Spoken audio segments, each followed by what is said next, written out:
Hangout is live. Okay. Well, this is Marlon Barrio Solano, and we are here in the second hangout of this Meta Academy of the summer 2014, in which we have been very lucky to kind of take this leap into with Columbus, Ohio, with this a program called Taking Place, and we have two choreographers with us, Claire Porter and Coco Loupe, and that's how I say it, isn't it? Is it correct? Coco Loupe. You can say it however you want to, Marlon. Okay. Hi, Coco. And and the main idea is to have a conversation, and hopefully we will have other participants of the Meta Academy join. That can happen, that people start kind of popping in. And so the main thing is to have a conversation about choreographic practices, what also, how is your process, and give us a little bit, give us a little bit of. This is Marlon Barrio Solano, and we are here in the second hangout of. There's a little bit of feedback. Yeah. Yeah, you got. It happened the last time too. Yeah. Yeah. So remember when it started looping back. we have been very lucky to kind of take this. I'm just going to mute. With Columbus, Ohio, which is everybody. And we have Lisa, choreographers, Claire Porter. Okay, let me just. Is it mine? What should I do? Correct. I am. Mute your microphone, Lisa. There you go. Yes. Yeah. So. Okay. So, and the main idea is to have a conversation, and hopefully we will have. I muted Lisa. Yeah. Okay. So it seems like that was the source. Okay. This has happened. That happened when we have a window open that has the broadcast on. Okay. So yes. So let's just go back to taking place, and Nicole, please take it away.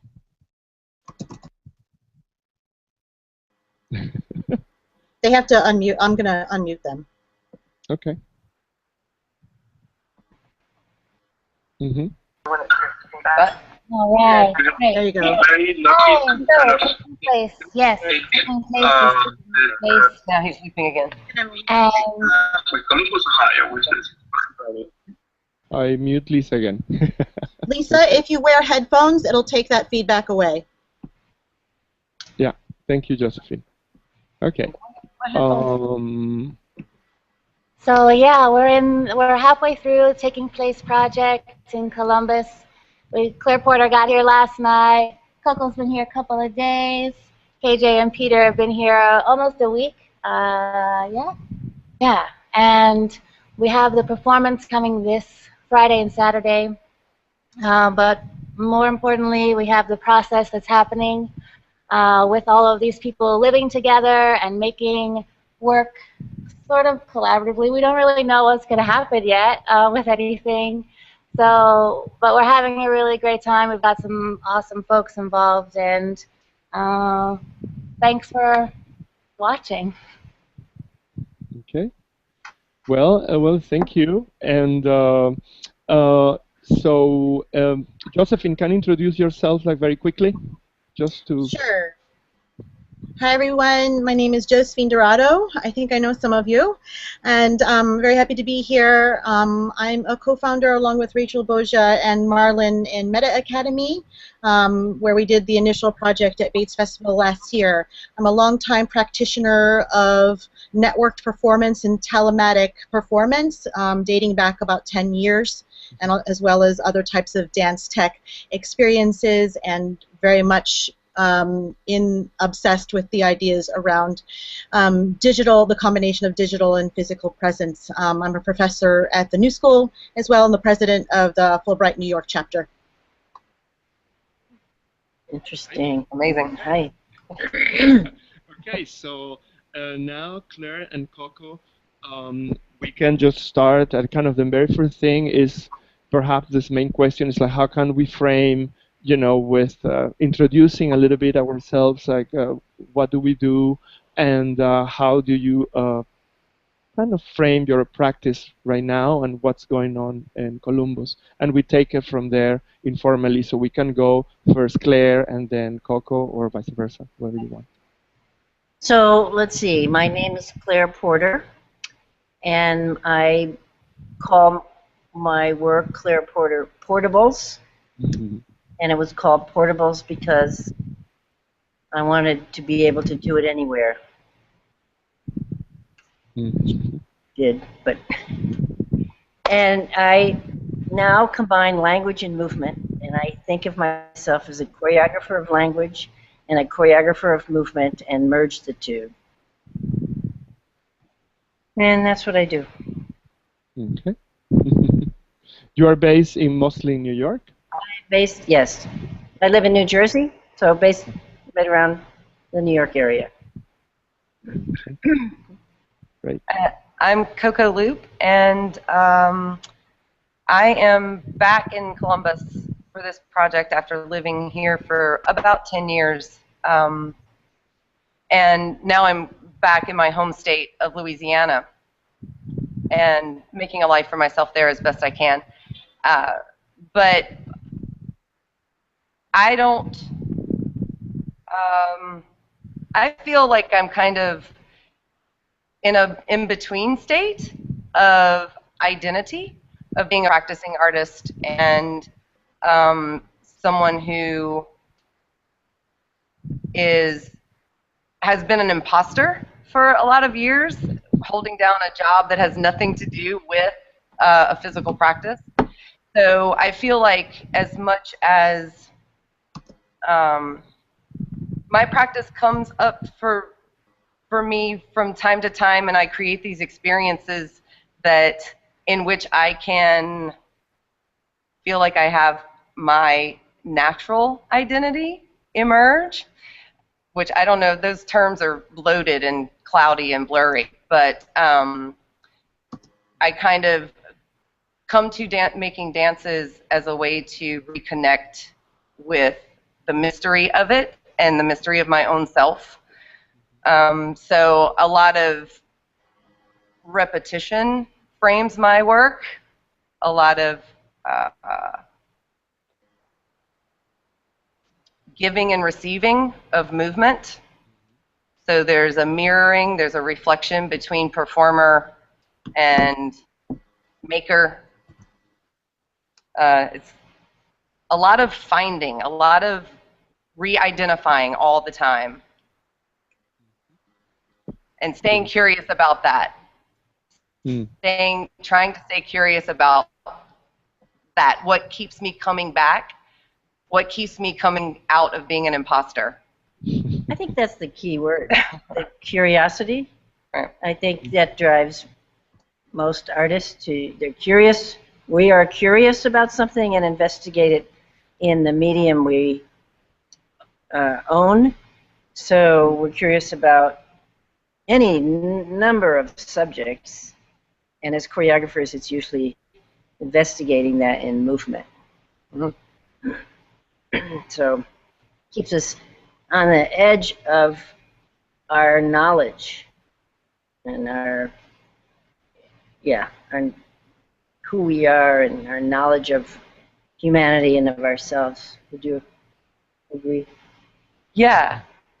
I think that lately too, and Claire's saying, you know, she choreographs language and movement and this crossover. I keep finding myself trying to let my body have its own, listen to the intelligence of my own body without trying to explain it verbally, without trying to put language on top of it, or just let the dancing, let the actual action of what I'm doing explain itself. But in that, also finding that that language is having, I don't know, I guess that's one of my things, is like trying to figure out where these words, these ideas are coming from, and how my body is understanding them. And trying to go between muting that and listening to it, and muting that and listening to it, between language, physicality, language, physicality. What sounds like a purity. Impurity? No, a purity. A purity. No, taking language and embodying it, or so there's a purity to the movement. It sounds like to me. Or the aspiration, you know, some kind of aspiration to have, you know, because the interesting thing of what I hear is how you can have different perspective in relation to language, where each of you may have a set of methods, you know, certain kind of methodologies that you use to perhaps try to exercise a curiosity and also to be faithful to this idea, you know, but the other thing that Claire pointed out is how you seem to have a freedom, a thematical freedom. You know, it's to say, okay, I can have these methodologies and this work with language, but at the same time, I may get interested about this or that. So it's almost like I always remember a friend of mine, a philosopher. He said, you know, the philosopher and artist are very, you know, very close to each other, because practically you just want to think about something, and we just make that the focus of our work. And so in a way, I think that kind of is a connection between having the opportunity to thematically get interested. I also, you know, just to frame it a little bit more, can you tell a little bit more about what you both are doing during this process, how you approach to work in such a short time, you know, those kind of things. And then we can take it for, you know, questions for Lisa and Eve, and take it from there. Yeah. I'm going to start tonight in a workshop where we play with language and movement. And I will give the participants a problem that they respond to. So they end up generating the movement material, and then I shape it. So you can do that in a short amount of time. With the person generating usually can remember, and then I direct it in a way so that it stays interesting to me and hopefully to an audience. So one can do that in a short amount of time. So we won't get to rehearse for 3 months, but we can generate and play and shape an event. So there.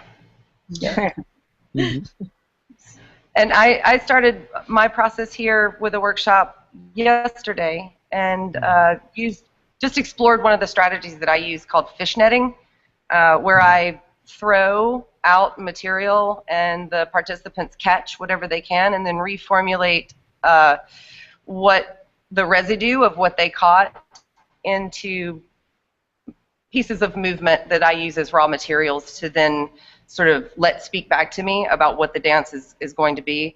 So it can happen also in a fairly short amount of time, because they are essentially generating the material as well, but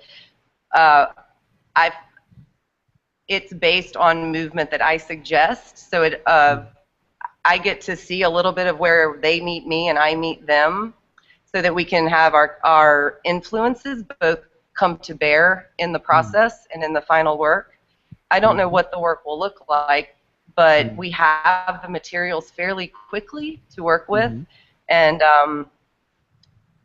we'll probably set up at least a structure on which those materials can ride and hang and you know, have a structure to perform inside of. That's kind of what's happening in my new work.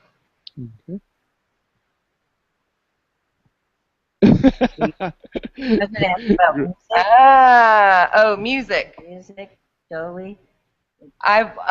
So yeah, Columbus is an amazing place for independent music, and it's loaded with wonderful composers. And so normally the two composers that I work with the most are actually working with other people in the project, which is awesome to have that new crossover.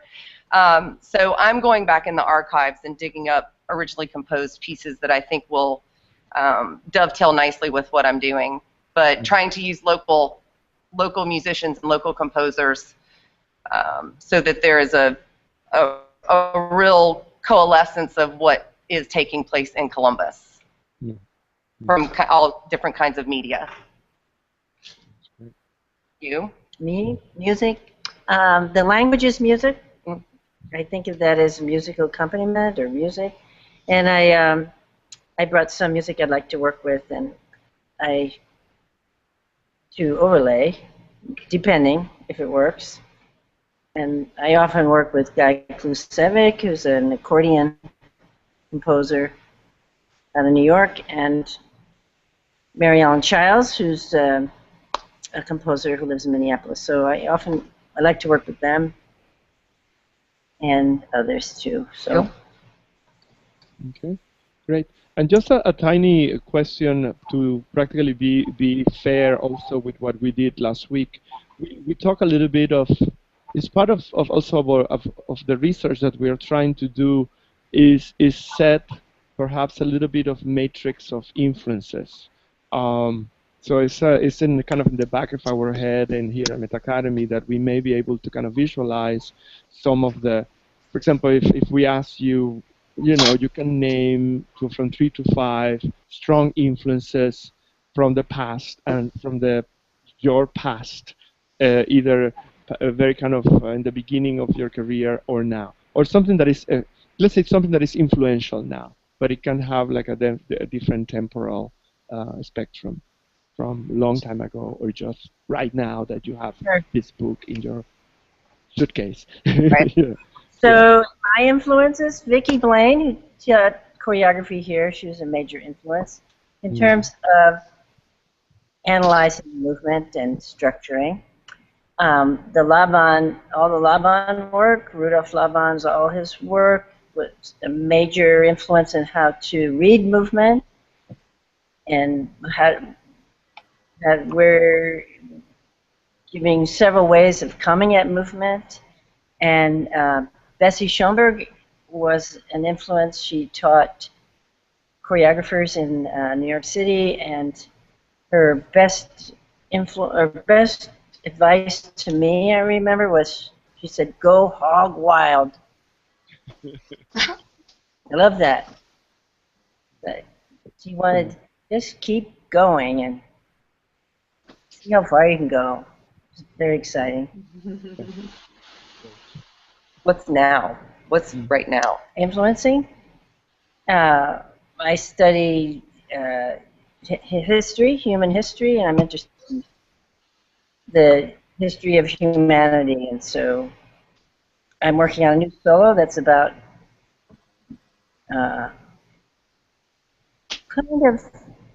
I'm looking at history, an individual looking at history. Very nice. Coco. I would have to say that Deborah Hay has been a massive influence on me since I took her. I did her solo commissioning project in Scotland in '07, and was delighted to have my world kind of blown apart by that. She completely recontextualized how to present oneself in an experience, even to oneself, and what I didn't know about at the time, but the cellular level of knowing and not knowing.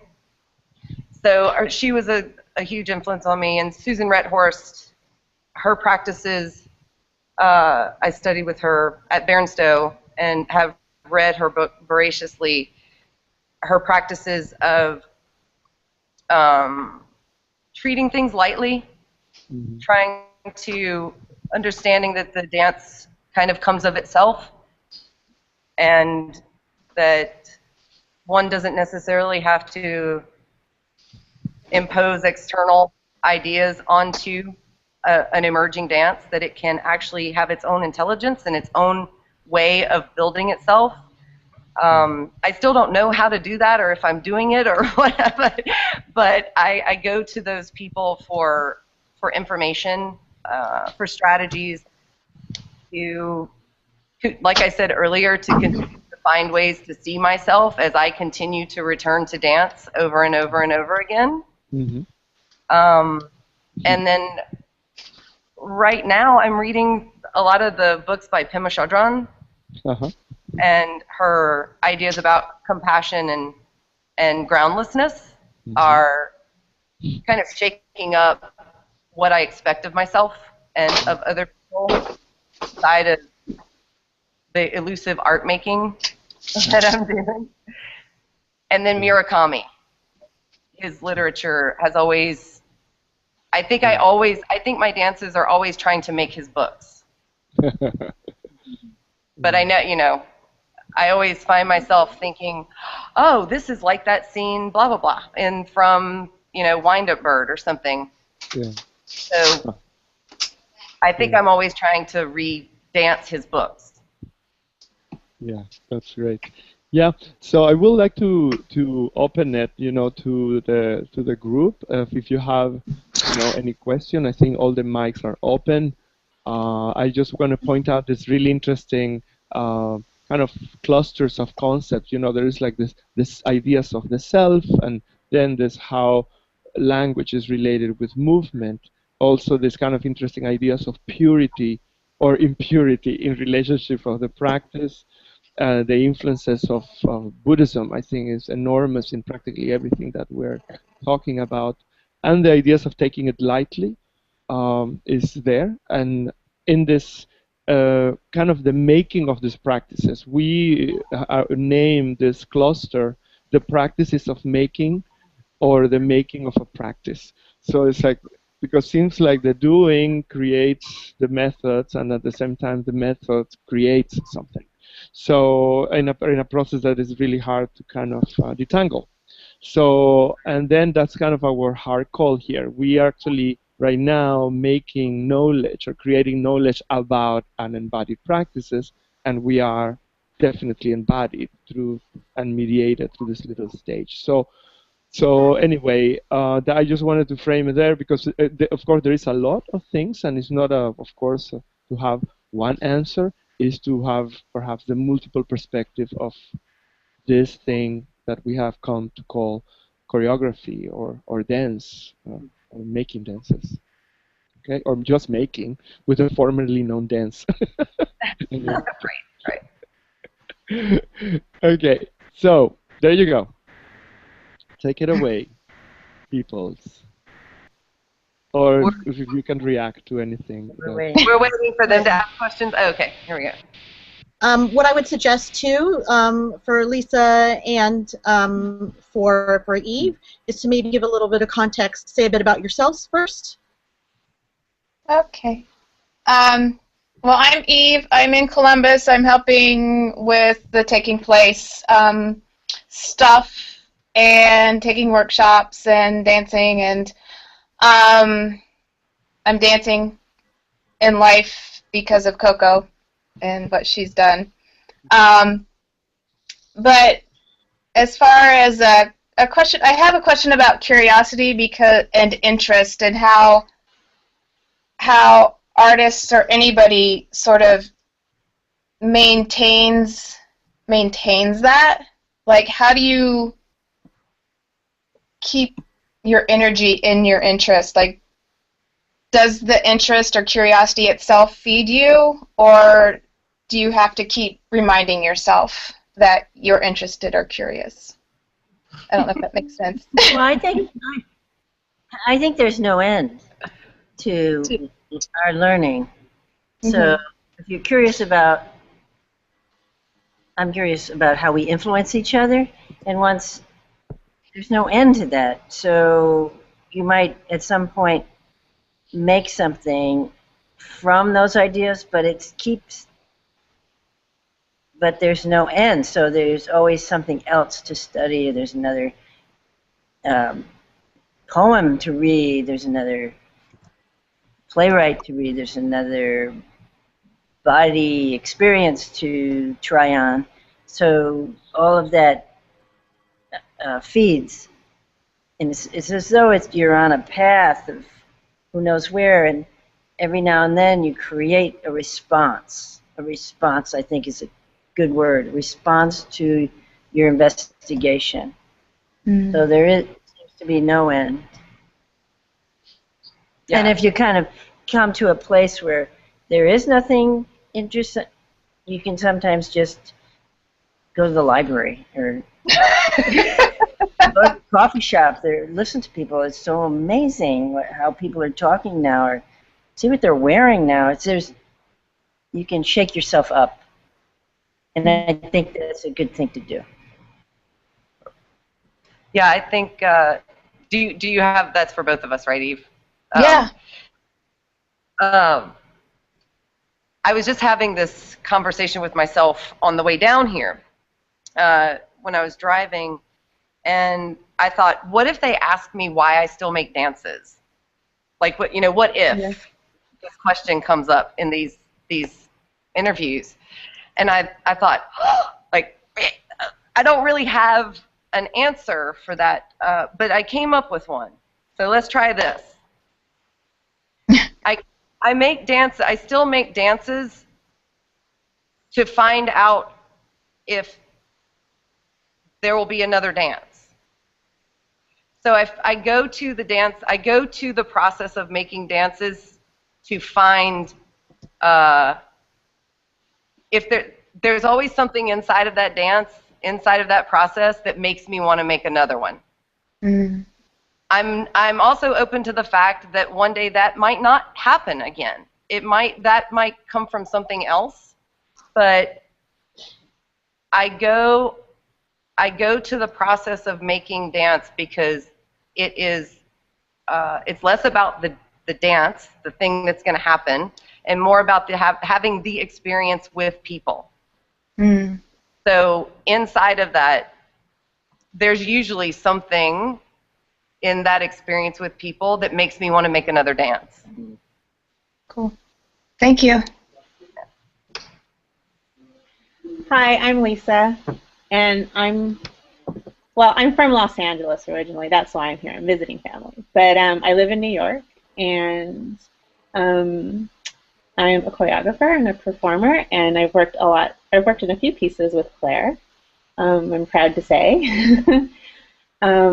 And I did Meta Academy last summer and had a really great experience. I ended up actually continuing to collaborate with someone from the work that we did last summer with this platform, and it's been really interesting to continue on that with him, and we're still figuring it out and working on it. So it's been a long process, but it's been really, really amazing to work and think about collaboration at a distance and performance and embodiment. I perform and do my work in New York, and I've also lived abroad in Spain for a number of years and did work there as well and presented work and things like this. So, and I've also worked with media as well and new technology and 3D scanning. Ice skater. Oh, and I'm an ice skater, yes. Yeah, I forget about. It's so funny. I forget that I'm an ice skater. Well, you've done it for so long. I know. It's like my parallel life. I started skating when I was a kid, and then I met my husband in skating, and we were an ice dance team for many years and competed, and now I teach. I teach skating. That's actually how I make pretty much my living. But yeah, I love it. It's really fun. And I've also experimented. I performed with Ice Theater New York and used to experiment a lot with,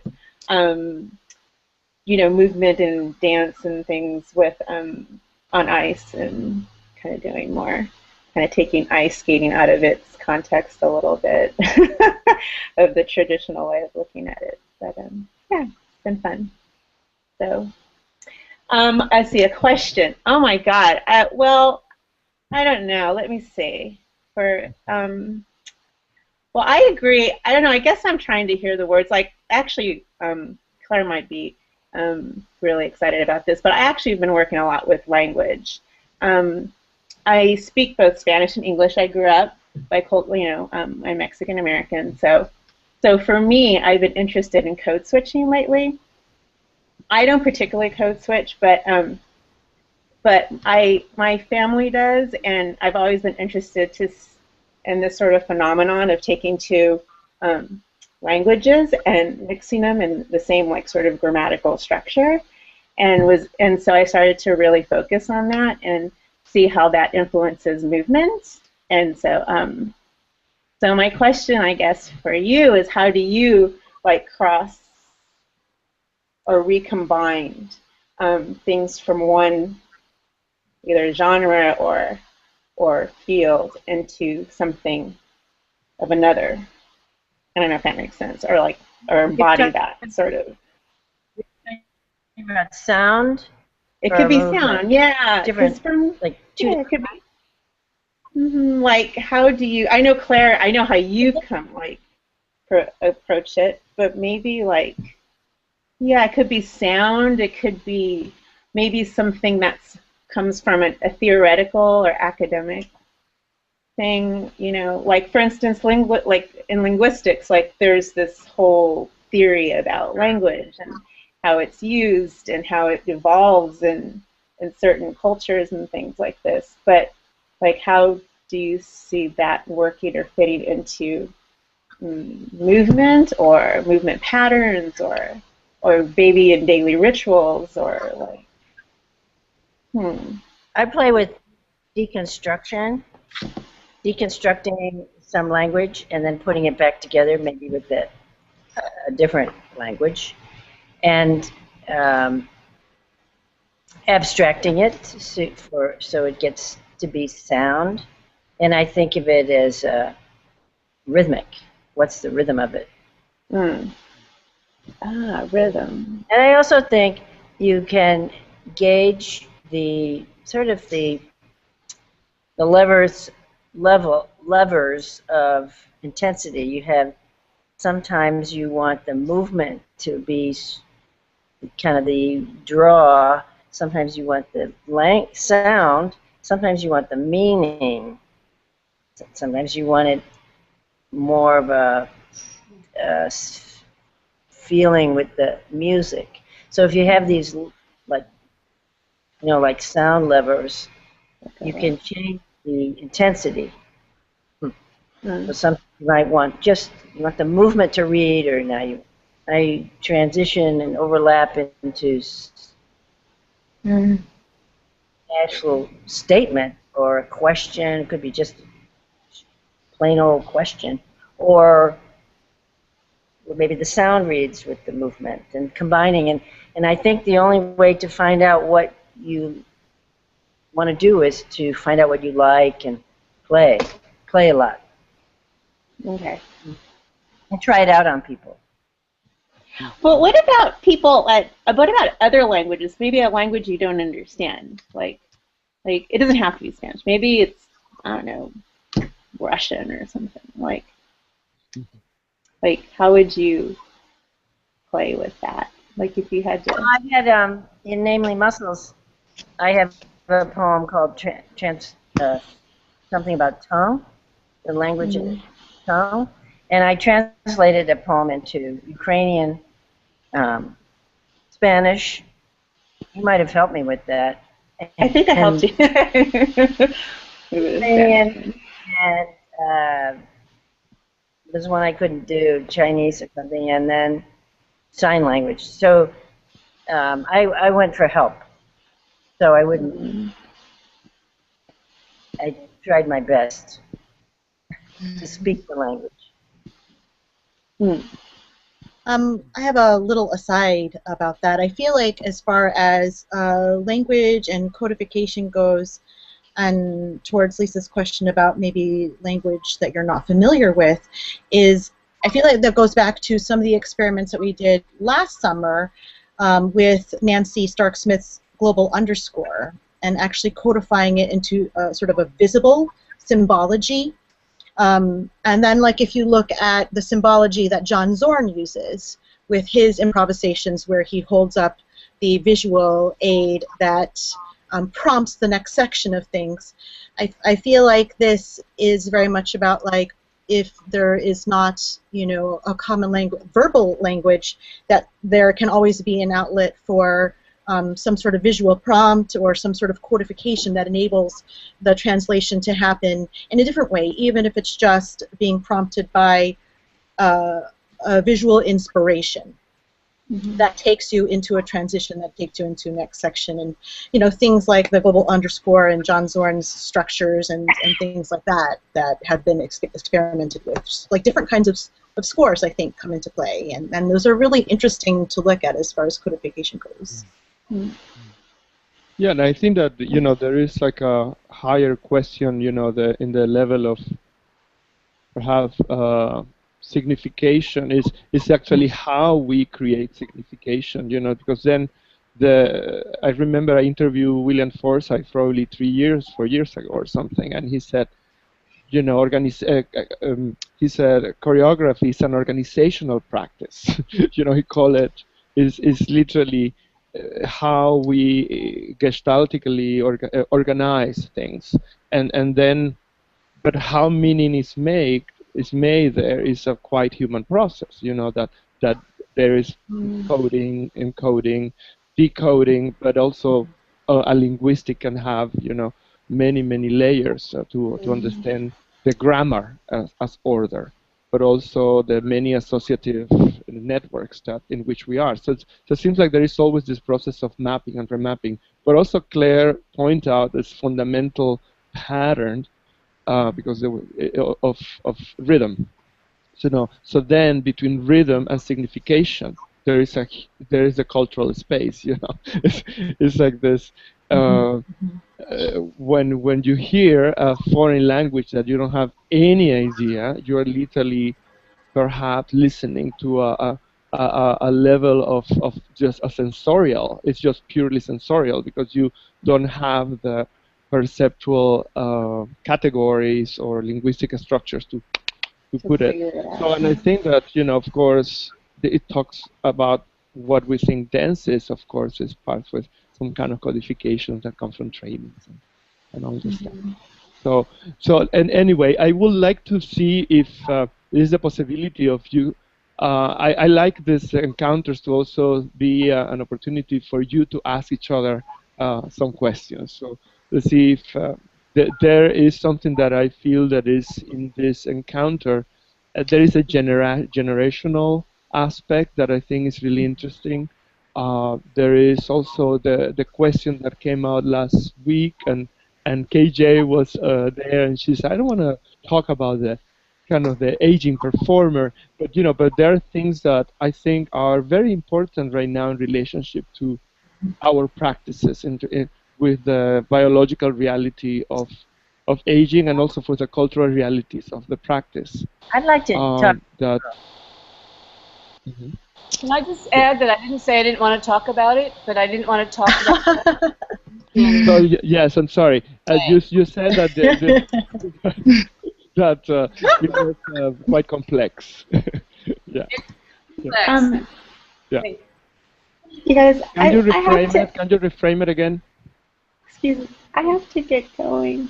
Okay. I'm sorry. I have to get going, everybody. I have to leave. Okay. Bye. Good seeing you. Bye. Good seeing you. Bye. Bye. Okay, so take it away. I'd like to talk about the aging performer. Yep. And then perhaps even, you know, if KJ is around, because perhaps I'm not recalling really well exactly, but if she feels that she can pitch, you know, that's totally proper. You're welcome to pitch in. Yeah, jump in if you like. Oh, yeah, I'll leave it to you, but I have something I'll say later. She has something to say later. Okay, good. Sometimes when I work with a group and I give them material and then they perform it and I look at them, the most interesting performers are the older performers. And I've wondered about that. And it seems as though it takes a while for a young person to own himself or to become. And when they're in the process of becoming, they're harder to see on stage. It's a funny thing. They're blurry, or they don't take focus. But a mature performer owns himself or herself in a clear way, and they become visible. And I find that very interesting. Okay. You equate it with experience, the experience time-wise Not on the necessarily, but practices. mostly. But experience, and I'm generalizing, of course, since it cannot happen, but has to do with experiencing and some kind of an acceptance or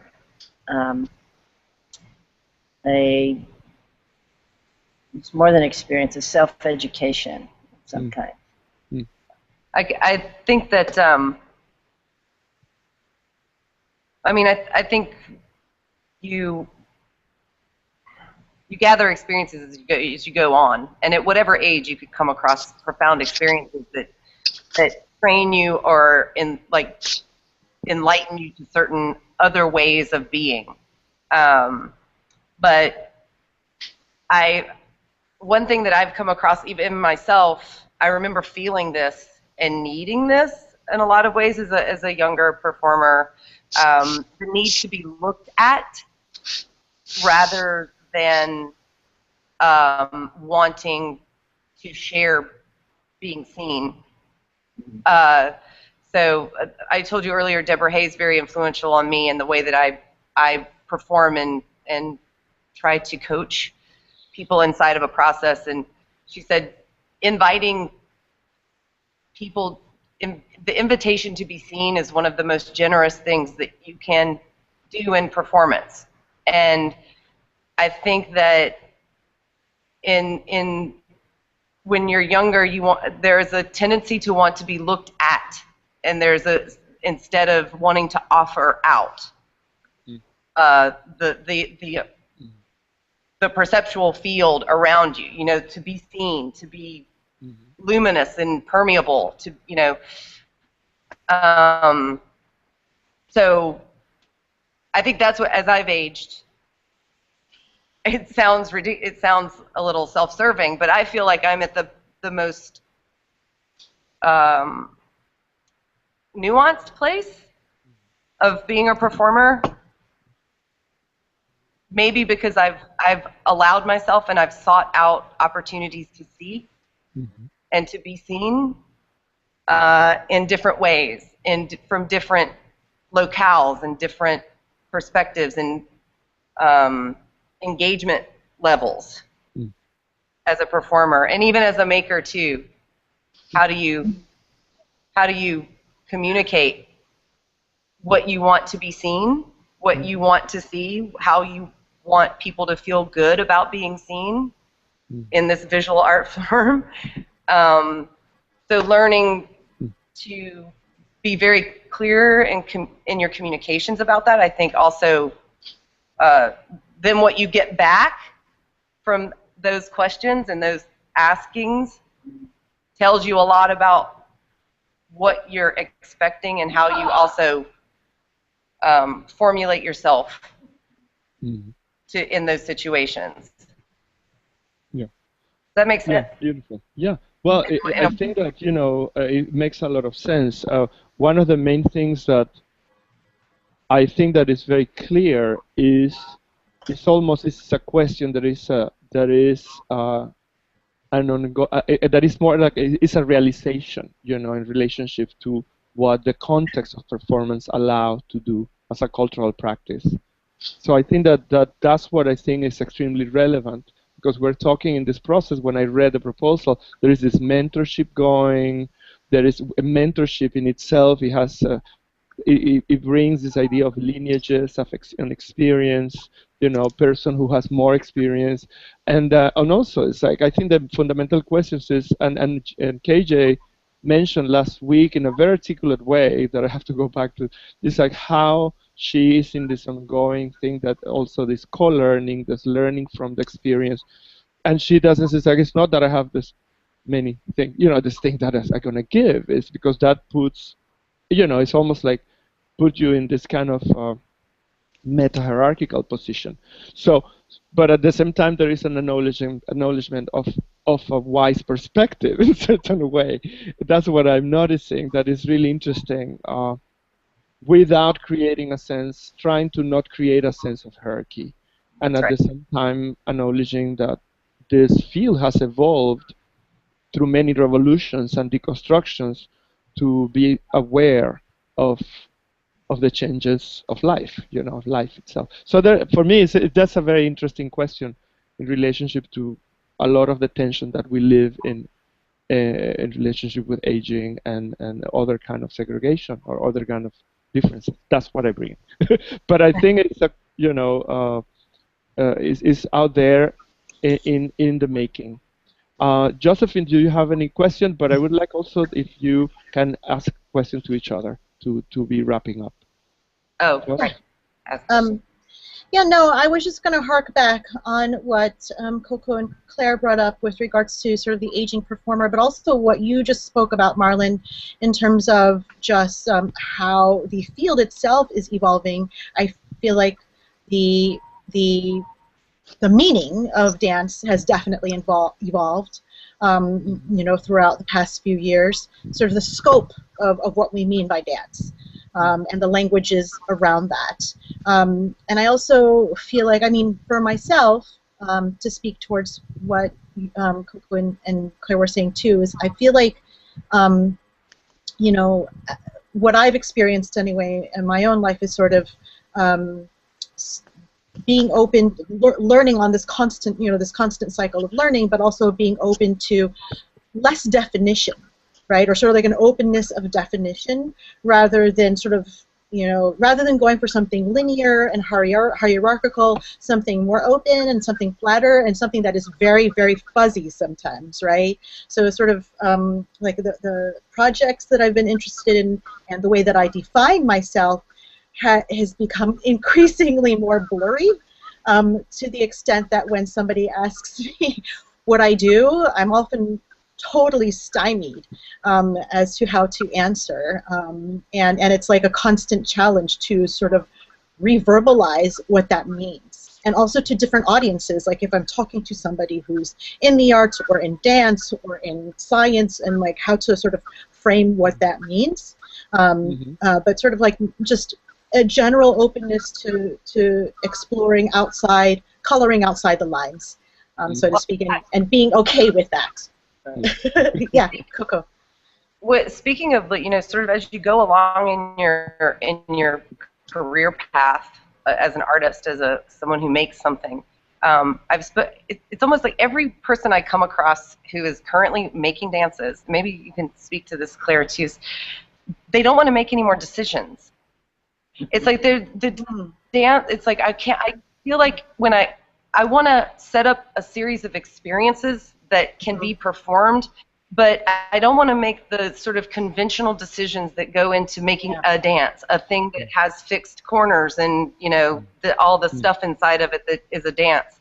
And I feel like that's kind of I can imagine, because I feel this way, is that the reason we don't want to make any those kinds of concrete decisions and composition along with, where we're going next, what we're researching, what's interesting us, is because at each juncture, at each place where you could make a decision, if you don't, then there's the potential of more options, right? Yeah. So it's like you just become a multi-questioner, and then find some sort of housing in your whatever you're doing, you're dancing, you're painting, you're making sound, whatever, to house those questions, those little potentialities where you refuse to make a decision. Yeah. Are you combining judgment with decision, or are those different? No, they're different. It's like a decision or a marker, to place a marker in space and time and say, okay, this will happen now. Mm. I don't necessarily want to do that all the time. And so dance making has become, like Josephine said, a little like blurry. How when we're taught in a lot of historically that dances should be fairly clear now, right? Yeah. I actually want to make a little adjustment to what I said. Because now, as you started talking about it, I started getting like kind of a spatial pattern in my head, and I feel like it's even maybe what I don't mean is fuzzy or blurry. Maybe I mean that there's like all these different little constellations, like this motion keeps happening. Like there's this little constellations of ideas and points, like points of light and points, these little, constellations that kind of flicker, and then they swarm together around like. Where the process sort of organically goes. So I feel like there's like this mirror, like disparate little points of light in a big constellation that kind of, come together and occasionally form stars. Yeah, I just want to point out, I think it's extremely interesting. I have a lot of experience being working in Europe, and of course, in working with you and of other different groups, and it's everything that we think about dance and choreography is based, of course, in our cultural milieu, and so it's a very interesting thing but of course, I think that one of the big strengths of this many influences of deconstructions has then choreographic practice is actually a creation of a generative field, I call it like that, this kind of generative field of action in which people behave, and that comes from a lot of the influence of the scores and rule systems and all that. But I think that, and that's fascinating, I think it's like how practically choreographers become this kind of experience facilitators, and then in which movement has a kind of a primacy. So and I think that's something to put out there, that even that's what I call the formerly known as dance, because now, for example, there is this work of Ivana Mueller that she choreographs thoughts or ideas, and it's just a tableau vivant. So I think that there is an interesting tension in relationship with the different practices. And then, what question do you have for each other? Well, I'd like to address decisions. You talked about decisions. I'm actually going to work on deliberation and decision as an idea. So we're right in tune. Good. And I like to make decisions, and within say a piece I'm making, and have the decisions informed by the subject itself. And how does the subject I'm investigating decide? So it's not me deciding, but I am. But what is the subject? What does the subject have to say about structure, which will drive a decision? And what does the subject matter itself say about content, movement content, vocal content, and what's it about overall? And those are kind of, I think of those as decisions. So so that you bring that up is really interesting and opening to question. If you make a decision, it eliminates a lot, yes, but it also allows for a deepening into that decision. So it sometimes seems to me like decide on I'm going to go to that grocery store, for example, but I'm going to go down which aisle? I decide I'm going to go down the dairy aisle. I go down the dairy aisle, so I'm limited, but I made a decision. Then I'm going to go by the yogurt department, so I've eliminated everything but yogurt, and then I'm going to go blueberry. So I find that the narrowing in because of decisions can be very interesting, and the reverse can be very interesting. It sounds like you're really interested in the opening. I don't know if I'm interested in it. I find that I'm not interested in that, but I'm not interested in the other. I don't know how that works, but especially in this process, I don't know if you said you're coming to the process with some language already in place, or no, you're going to come up with that based on the group you're working with. Right. Yeah. I don't normally have any ideas to make dances with. Like, I don't have any pre-structure, any precognition about. So you play off the people that are there. The people, the physicality, and then once that starts to look at me in a certain way, then I'm like, oh, this is looking like this, or this is appearing to me in this way. And that's where the option to decide on things comes. And it will generally tell me what to do, like you said, right? Like once you wipe away things, then the specifics of the idea start to kind of really define themselves for you.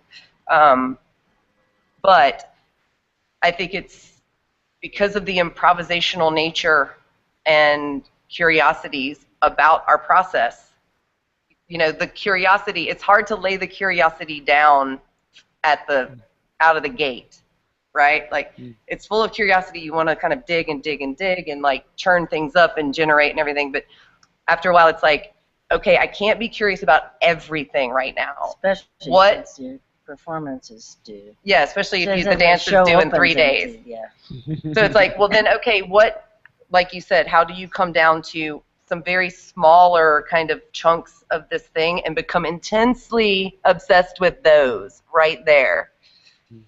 Yeah, it's interesting because no, it's great. It reminded me of I think is something perhaps about the histories of that we belong also is that in this project Motion Bank of the Forsyth Company, when they actually put in the website, when they study the score of Deborah Hay, they call it choreographies of attention and perception. So it's really interesting because then it seems like there is this practice of that acts in a very kind of cognitive level of, okay, you're going to have agency. I think it's a very important concept. You're going to have agency in this decision making, yet we will practice and we will do perhaps with some kind of focusing or opening. So, and I just kind of try to reflect that I think is quite a specific of the histories of meaning trainings also, and in the methods, this emphasis in the experience, but the experience in itself has been understood with a lot of trainings of perception and attention in relationship with movement. And then language, I think, interpenetrates everything, But I think it's an interesting thing that I see there. Any final comments that you would like to have, or any thoughts, ideas in this constellation? Exactly. I just had a kind of a practical question for Claire in how you. I mean, we came into this process not knowing. She still doesn't know how many people will participate in her process. I had expected a group, and I have a duet. I have two, so I had to make some like fairly large adjustments overnight to my expectations. But I was just wondering, when you're working with sound, and words, and language, and how much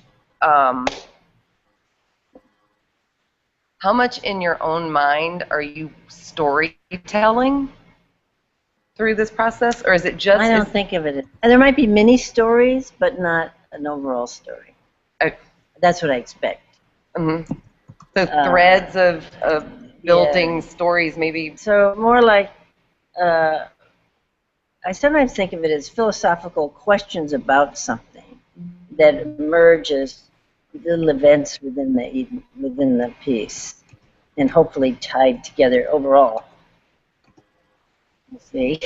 And when you have, how do you normally, or how do you like to spread or use language across different numbers of people? Because I think language, if you have two, I'm asking about form. I'm asking about form, actually. If you have two people and you're working sort of verbally and with certain tracks of sound or language or meaning making, that can be so different when you have sort of the size of a chorus. Or Do you prefer to work in one way or the other? No, I think it's. I just made a piece for 28 last week, and it's actually, I think, easier than a solo or duet. I think there's just a group walking across the stage humming is so interesting. Just there's so much you can do. So it's a different challenge, I think. It's a different challenge. And yeah, I was just wondering about, that just numbers of people speaking, people using words in relationship to one another. I was just becoming really curious about how specific or diffuse that can be and what that means in space and time.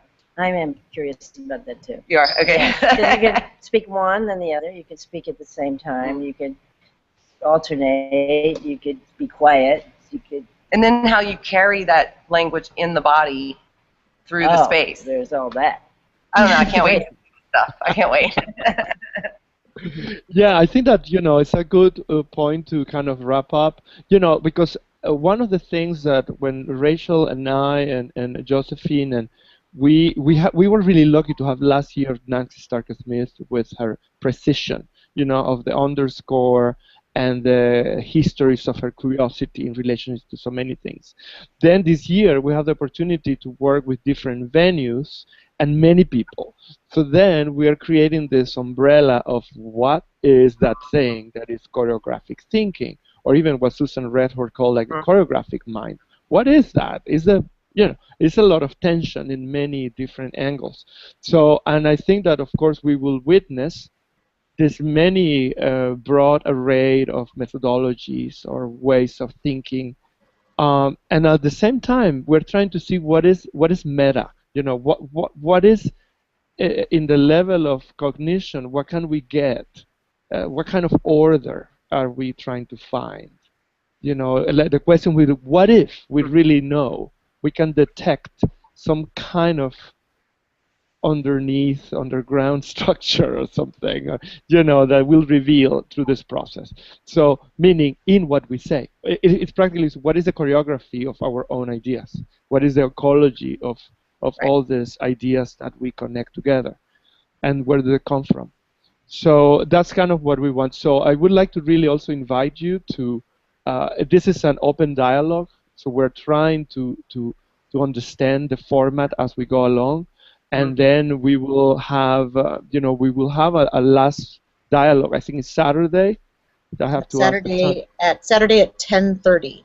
10:30. So to see what can we kind of harvest using Nancy's lexicon, in relationship to these ideas, what things are making figure for you in this process. And so I think that that's something that we would like to do for Saturday, but also we want to invite you to, we will have the sessions from Bates and Impulse Dance, so you're welcome to participate. We will have David Zambrano in dialogue perhaps with Chris Aiken, and hopefully Alva Noah, philosopher on perception, would join us. So anyway, so we are trying to keep this in this kind of horizontal way of understanding our practice. Kind of what are we making of this practice as we make it, right?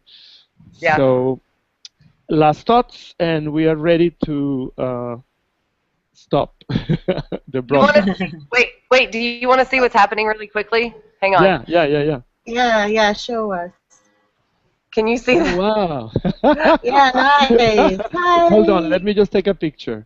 Yeah. They've been doing that for like the past half hour. Y'all move around more. Who are they? That is KJ, Nicole, and Delia. They've been back there for like the past half hour while we've been talking. They've been skipping around. They're movement geeks. Thanks for having us, Marlon. Thank you, Josephine. Bye. Yes, thank you. Great conversing with you guys. We had some viewers, so this is great. All right, so thank you. So see you Saturday. Yeah, we'll see you guys Saturday. We'll check in. Keep sending us all the info. Okay, cool. All right. Bye. Have a good day. Bye. Stop the broadcast.